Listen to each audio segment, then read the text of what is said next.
Selamat datang di pembahasan kita. Hari ini kita punya beberapa sumber menarik yang Anda bagikan. Menarik banget ini. Dan semuanya dengan cara yang beda-beda ya, tapi intinya berputar di satu pertanyaan besar. Dari mana sih monster itu asalnya? Jadi kita punya 3 sumber di sini. Pertama ada kutipan singkat yang filosofis banget dari teks yang ditempelkan. Kedua, artikel psikologi dari Dr. Aris Wibowo, judulnya Cermun dan Bayangan. Ini ngebahas soal othering. Pengasingan ya? Betul. Dan yang ketiga, ini agak berat, analisis sejarah tentang perburuan penyihir di Eropa. Judulnya Palu Para Penyihir, Anatomi Histeria Massa. Misi kita hari ini, kita mau coba cari benang merahnya. Mencoba memahami gimana sebuah masyarakat kadang tanpa sadar justru menciptakan monsternya sendiri. Tepat sekali. Ini kombinasi yang luar biasa sih.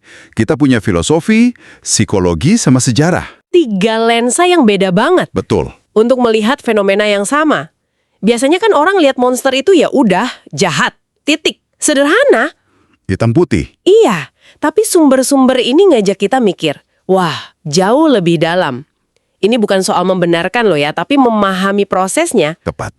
Oke, mari kita mulai dari pemantiknya. Kutipan dari teks yang ditempelkan. Bunyinya gini, monster bukan lahir dari kegelapan, melainkan dari pantulan kebencian kita sendiri. Ini langsung menohok ya. Idenya itu jadi bukan lagi soal kejahatan yang datang dari luar, tapi sesuatu yang asalnya dari dalam diri kita. Persis. Metafora kegelapan itu kan biasanya menyiratkan sesuatu yang asing ya. Sesuatu yang absolut dan sama sekali nggak berhubungan sama kita. Entitas lain. Entitas jahat yang independen. Tapi kata pantulan, wah itu mengubah segalanya. Pantulan kan nggak bisa ada tanpa ada yang dipantulkan. Harus ada sumbernya. Betul.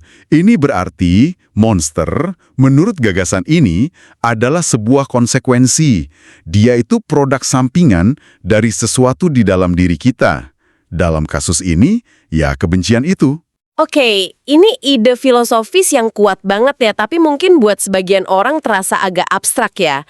Gimana sih persisnya proses memantulkan kebencian ini bekerja di level manusia? Nah, Disinilah sumber kedua kita, artikel psikologi dari Dr. Aris Wibowo, jadi relevan banget. Dia bicara soal konsep othering. benar.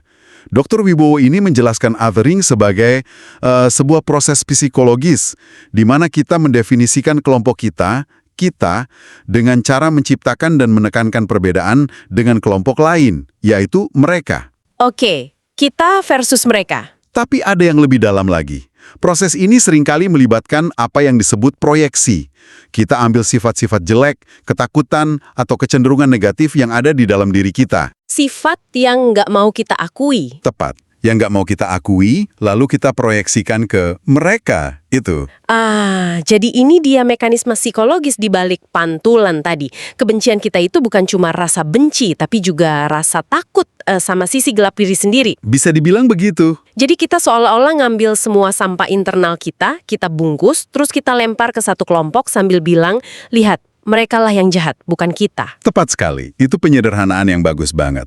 Dr. Wibowo menyebutnya penciptaan wadah eksternal untuk kejahatan internal. Wadah eksternal, oke. Dengan melakukan ini, kita kan jadi merasa bersih, merasa benar. Kita nggak perlu lagi pusing sama ambiguitas moral di dalam diri kita, karena monsternya udah jelas ada di luar sana. Ini semacam mekanisme pertahanan diri ya? Sangat efektif. Tapi juga sangat berbahaya. Berbahaya karena begitu kita melabeli sekelompok orang sebagai yang lain atau monster, kita jadi merasa berhak melakukan apa saja ke mereka. Dehumanisasi. Dehumanisasi dimulai dari situ. Ini bukan lagi soal manusia yang punya kekurangan, tapi soal monster yang harus dimusnahkan. Dan prosesnya itu seringkali dimulai dari hal-hal yang kita anggap kecil. Bahasa yang kita pakai, lelucon yang kita buat. Stereotip yang kita lestarikan. Artikel Dr. Wibowo ini menekankan bahwa othering itu sebuah spektrum. Di satu sisi mungkin cuma prasangka ringan, tapi di ujung ekstrim spektrum itu bisa jadi genosida. Wah, Dan semuanya berasal dari impuls dasar yang sama, memisahkan kita dari mereka. oke, ini jadi semakin jelas. Kita punya ide filosofisnya. Monster itu pantulan. Terus kita punya mekanisme psikologisnya. Othering dan proyeksi. Nah, sekarang gimana nih kelihatannya kalau diaplikasikan dalam skala masyarakat yang masif dan dilembagakan? Nah, Disinilah sumber ketiga kita, Palu Para Penyihir, memberikan contoh sejarah yang mengerikan. betul. Analisis tentang Malleus Maleficarum atau Palu Para Penyihir ini nunjukin gimana proses othering bisa disistematisasi jadi mesin pembunuh. Buku itu kan semacam manual ya? Betul, manual untuk mengidentifikasi, mengadili, dan menghancurkan penyihir. Tapi kalau kita bedah, penyihir di sini itu adalah wadah proyeksi yang sempurna untuk semua ketakutan masyarakat Eropa waktu itu. Ketakutan seperti apa tuh? Apa saja? Wabah penyakit, gagal panen, kekacauan sosial, ketidakpastian teologis. Semua hal yang rumit dan nggak bisa dikontrol. Tepat. Kan jauh lebih gampang nyalahin seorang janda tua di pinggir desa yang bikin ramuan herbal daripada menerima kalau dunia ini penuh ketidakpastian dan penderitaan. Jadi wanita itu, terutama yang mandiri atau berpengetahuan atau nggak sesuai norma, Dia menjadi yang lain. Dia menjadi cerminan dari semua yang tak teratur dan menakutkan bagi struktur kekuasaan patriarkal saat itu. jadi Malleus Maleficarum itu bukan cuma buku tahayul, tapi semacam alat legal dan teologis untuk melembagakan proses proyeksi ini. Benar sekali. Dia ngasih pembenaran, ini bukan pembunuhan, ini tindakan suci untuk membersihkan masyarakat dari kejahatan. Tepat. Dan disitulah kita lihat konsep dari sumber pertama tadi berkembang jadi sesuatu yang lebih besar. Kebencian itu nggak lagi cuma pantulan, tapi udah diukir jadi hukum, jadi sistem. Jadi ketidakadilan sistemik. Itu dia. Prasangka dan ketakutan individual diubah jadi struktur yang secara aktif menciptakan dan menghancurkan monsternya. Orang nggak lagi cuma bisik-bisik, tapi mereka punya landasan hukum buat nyeret tetangganya ke tiang gantungan. Tunggu dulu, ini poin yang penting banget tapi saya mau coba tantang sedikit. Silakan. Kalau kita terus-terusan ngomongin sistem, masyarakat, proyeksi, bukannya ini sedikit menghilangkan tanggung jawab individu ya? Seolah-olah para pemburu penyihir itu cuma robot yang diprogram sistem, di mana kehendak bebas mereka. Dan kalau kita tarik ke masa kini, apa seseorang yang melakukan kejahatan mengerikan bisa sepenuhnya nyalahin, masyarakat yang membuatku begini? Itu pertanyaan yang krusial. Dan jawabannya sangat kompleks. Sumber-sumber ini tujuannya bukan untuk menghilangkan tanggung jawab individu.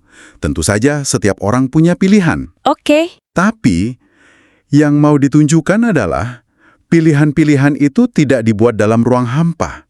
Sistem dan budaya itu menciptakan apa yang bisa kita sebut jalur yang paling mudah. Maksudnya? Gini, ketika seluruh masyarakat, dari mimbar gereja sampai balai kota, bilang ke kamu kalau ada monster di antara kita, dan tugasmu adalah membasminya, maka pilihan untuk menentang itu jadi luar biasa sulit dan berbahaya. Jadi sistem nggak memaksa, tapi dia ngasih tekanan yang kuat banget ke satu arah. Bisa dibilang begitu? Kayak mendorong bola salju dari puncak gunung.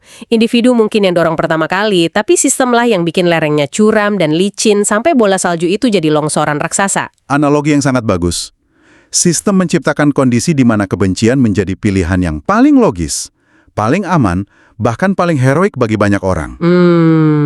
Ini tidak membebaskan individu dari dosanya, tapi ini memaksa kita untuk melihat bahwa dosa itu seringkali merupakan gejala dari penyakit yang lebih besar. Dan kalau kita nggak memahami penyakitnya, Kita cuma akan terus-terusan menyalahkan gejala-gejala baru yang muncul. oke, saya paham sekarang. Jadi ini bukan soal individu atau sistem, tapi individu dan sistem yang saling mempengaruhi. Tepat. Nah, kalau kita tarik benang merah dari ketiga sumber ini ya, kita mulai dengan ide puitis bahwa monster itu cerminan kebencian.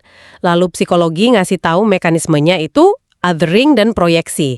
Dan sejarah nunjukin contoh ekstrimnya. Bagaimana mekanisme itu bisa dilembagakan jadi sistem yang secara aktif memproduksi monster untuk dihancurkan, gambarannya jadi utuh. Dan gambaran itu jauh lebih mengganggu ya, daripada sekedar mikir, ada orang jahat di dunia. Jauh. Karena ini menyiratkan kalau potensi untuk menciptakan monster itu ada di dalam setiap masyarakat. Mungkin di dalam diri kita semua, menunggu kondisi yang tepat untuk aktif. Jadi, apa artinya semua ini buat Anda yang mendengarkan? Ini kan bukan cuma pelajaran sejarah atau teori psikologi. Bukan sama sekali. Ini sebuah lensa yang bisa Anda pakai setiap hari. Jauh lebih gampang kan kita baca berita, lihat seseorang melakukan hal mengerikan, terus kita langsung kasih label monster. Selesai. Betul. Kita bisa marah, kita bisa mengutuk, dan kita merasa berada di pihak yang benar. Dan itu respons emosional yang wajar. Narasi pahlawan lawan penjahat itu sederhana dan bersih. Sangat memuaskan. Persis. Tapi dengan kerangka berpikir dari sumber-sumber ini, kita dipaksa untuk bertanya lebih jauh.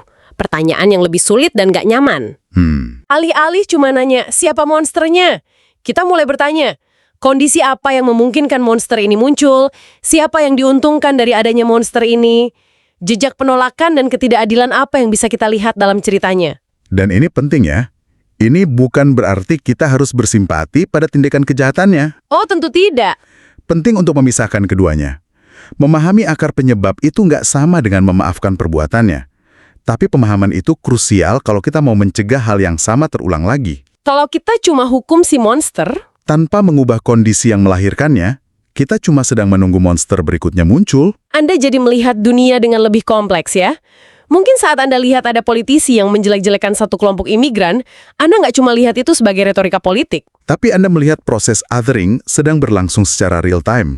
Benar, Anda melihat benih-benih untuk penciptaan monster baru sedang ditanam. Tepat.